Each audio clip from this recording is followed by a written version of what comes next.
from NBC News. This is Today with Kathy Lee Gifford and Hoda Kotb, live from Studio 1A in Rockefeller Plaza. Time for today's working woman and the tough job of getting your complaint heard and your situation satisfied. Who doesn't have a story about consumer dissatisfaction, like the new appliance that arrives without a key part? Or the service people who never show, I'm just saying. And then there's the frustration and countless phone calls begin, and then you become the complainer. Whiner. Something Jerry Seinfeld really had a handle on. I made a reservation. Do you have my reservation? Yes, we do. Unfortunately, we ran out of cars. But the reservation keeps the car here. That's why you have the reservation. And they complain and complain and complain. Please hold while I transfer you to our automated system. This steak is medium rare, and I wanted extra gravy on my mashed potatoes. How intelligent do you have to be to take a food order? Let me speak with my supervisor. The supervisor. To get you to the right representative, I'll need to know what you're calling about. I'm sorry. I would normally get an associate to help you with that, but our offices are now closed. Well, we have a blue Ford Escort for you, Mr. Seinfeld. Would you like insurance? Yeah, you better give me the insurance because I am going to beat the hell out of this one.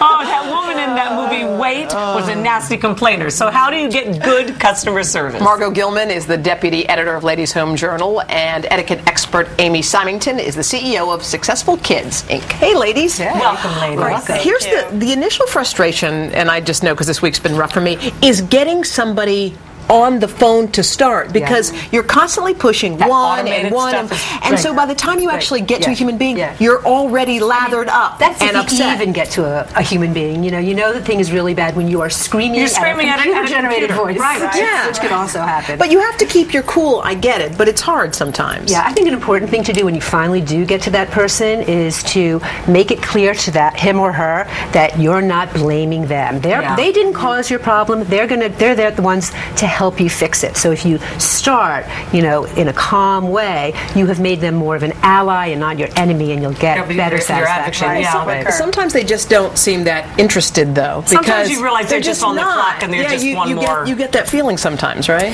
Yeah, you do. But, I think that, as we always tell our children, to use your words. When you have a problem or an issue, if you use your words, if you stay calm, if you have polite language and explain the problem, you can get them to, help you a little bit better and quicker. But sometimes, here's the thing. So you get transferred. This happened to me. You get first of all, you can no longer hit 0 to get an attendant. Now they say that's not a valid thing, right? So you have to go through the whole rigmarole. Then when you get to somebody, they transfer you to somebody else and somebody else again. And my worry is, and this has happened to me, you get disconnected in the middle, and they and you get in the back them. of the line. What I actually do? I've done this a lot now.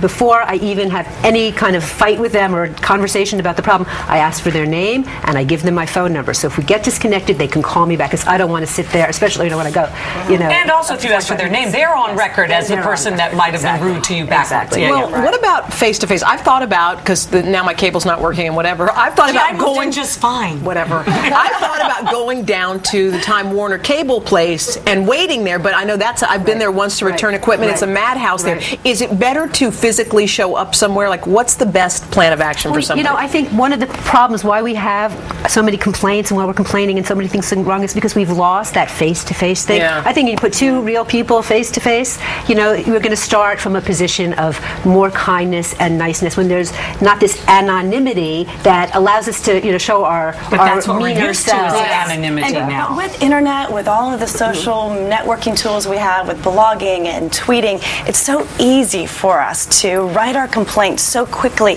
and to be mean, to write things that are inappropriate. But when you write, because I don't think anyone's reading. You know what I mean? When you write, you're like, hey, I didn't get my West Elm delivery, and you just wonder if it's just going out into the ether. I actually think that's completely wrong. I think that a lot of service industries really, really care about what you write. I mean, there are sites like TripAdvisor and others, and these are businesses that really depend on word of mouth and goodwill, and they especially want when she talks about it on the air for you to have a pleasant experience. So it works in our favor, because these kinds of service providers are going to bend over backwards to make us happy, and we don't have bad things to say. When you are just at the end of your rope and you finally start to get that person, what can we do? Is it like stop, breathe? What? Give us a tip. Yeah, I would think this definitely is to, if you use your manners, if you are polite, and you're kind, if you're out of them. Like Hoda's out of them. I feel like they should give me something. I said to the cable people, look, my cable's out. I want 5 days. And I said to the phone people, you didn't plug my phone into the right phone number. You need to.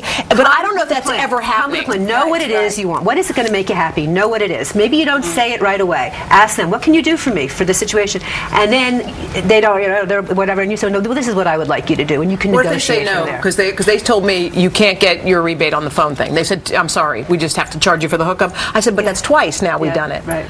You know, sometimes you just have to be reasonable. Why am I yelling at you? I feel terrible now. I'm like, you didn't mess up my cable. But she's fine. Really, she's fine. But I think I'd like to say one thing. For putting up with Hoda. Yes, I'd like to. Namaste. Okay, I feel much better. Thanks ladies. So much. All righty, the viral video that